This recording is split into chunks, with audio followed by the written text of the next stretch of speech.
Hello, this is Alex Ivy. I'm working on my nuclear bomb presentation slash explanation. So first we'll be talking about the two different types of bombs. The main one will be fusion, but for that one to be talked about, we must also talking about a fission bomb. So first, we all know what nuclear bombs are. Saw those. First one was detonated in 1945 in Japan. We all know that is common knowledge. The first one, Fat Man and Little Boy, I think, created about 15,000. The explosion was roughly 15,000 tons of TNT, which that's a lot. But a fusion bomb or hydrogen bomb, also called hydrogen bomb, created about 10 million, an explosion about 10 million tons of TNT. So there's a significant difference. So first we'll talk about a fission bomb.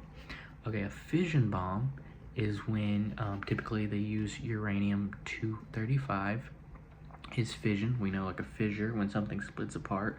So what we're doing with this atom is we're splitting uranium apart. So with uranium-235, it's already a little unstable anyway. It's got a lot of neutrons, and typically when there's a lot of neutrons with an atom, it becomes a little unstable. So what they do is if you throw another neutron into the mix and make it uranium-236, it becomes stable enough that it splits. It will split into barium, and it will split into krypton. When it does this, this releases energy. But what happens is with when you push that neutron into the uranium-236, or to the 235 and creates a 236, when it makes krypton and barium, it creates barium will have 141 neutrons and barium will have 92, and that equals 233 neutrons. So what happened to the other 3 neutrons? Well, they have 3 neutrons that are split off, and they all scatter out into space, and they're eventually going to hit something. So with a atomic bomb or fission bomb, they're going to hyperconcentrate that uranium-235 in the bomb, and you know, if there's just one and it splits off and only hits one other uranium-235, there's not going to be a lot of energy. It's just going to be a small reaction. But if you hyperconcentrate uranium-235 and those 3 neutrons are always hitting another uranium-235, it's going to create a giant explosion. I have an example here. So we have we have a little proton or a neutron over here, and it is slamming into the uranium-235, and this makes it unstable. It creates energy. It's going to release the energy and release 3 neutrons. These neutrons, if they're in a hyperconcentrated area, such as a fission bomb, they're going to hit 3 other uranium-235s, and the process is going to be continual, and you're going to have, and this is all going to be happening in a 600 billionths of a second. That's going to be happening. It's going to be happening before our minds can even comprehend what's happening. It's going and so it's going to create roughly, Fat Man or Little Boy, 15,000 tons of TNT type of explosion. Okay, now we went over the fundamentals of that. We're going to go over to a fusion bomb. Okay, as in fission, where you're splitting something apart, fusion is where you push something together. So, sort of the concept with it, we were using uranium-235. With a fission bomb, we are using hydrogen. Hydrogen, as we know, it has 1 proton and 1 electron and 0 neutrons. So we're going to be using 2 types of isotopes of hydrogen. We're going to be using deuterium, which has 1 neutron, and tritium, which has 2 neutrons, and we know typically hydrogen has 0 neutrons. So those are the two different isotopes.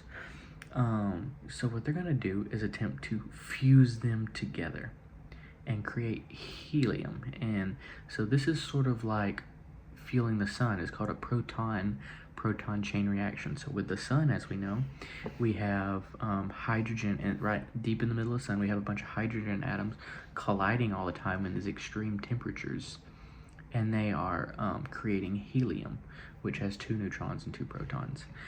And but the thing with hydrogen is they're positively charged, these isotopes, and so they're repulsing each other. So it would take a great amount of energy to actually fuse them together. So how do we do that? And another reason they use hydrogen isotopes is because it only has 1 proton, 1 electron. They don't have they have strong charges, but they do not have extreme charges as other atoms that have more protons or more electrons.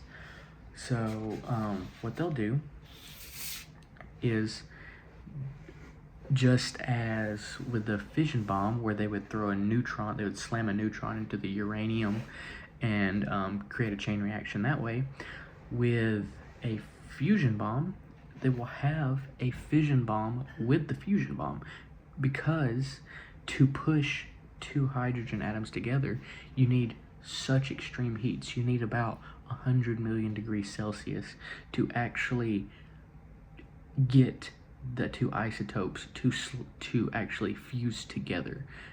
So what happens is, in the bomb, in the cylinder, they will have a chemical bomb, or TNT for example. It will explode, slam the neutron into the uranium, hoping, that it will collide with a bunch of more uranium-235s, creating a fission explosion, as we had just talked about previously. That explosion will occur, it will create so much heat, so much pressure in just a matter of milliseconds, or typically the measurement's around 600 billion of a second, more than our minds can comprehend. It will explode, create so much heat, so much pressure, it will create a plasma, and when it does this, the tritium and the deuterium will fuse together, and this will expel copious amount of energy, creating a fusion bomb. And the end product will you'll have helium, you'll have 2 protons, 2 neutrons, and another neutron will be free by itself off. So we went over 2 things: fission bomb, uranium-235. We'll go over conclusion. Uranium-235, throwing a neutron into it, and it will have a chain reaction where more neutrons will be expelled, 3 neutrons from each splitting from krypton and barium, and they will create a chain reaction, creating a fission bomb. And then from that, if you want to go into a fusion bomb, that will occur. It will create so much heat and pressure that deuterium and tritium will fuse together, creating an even larger bomb, 10, 100 times, 1,000 times bigger. There is actually, theoretically, there is no, with a atomic bomb or fission bomb, you can have a controlled detonation, depending how much hyperconcentration of uranium-235 or plutonium you have in the area. You can sort of control the reaction, the size of it. With a fusion bomb, theoretically, it can be indefinite. You could have a giant explosion that could wipe out humanity, which has sort of been the fear, of course, for, I guess, 75 years now, so over 70 years. So my name is Alex Ivy. Thank you for listening to this.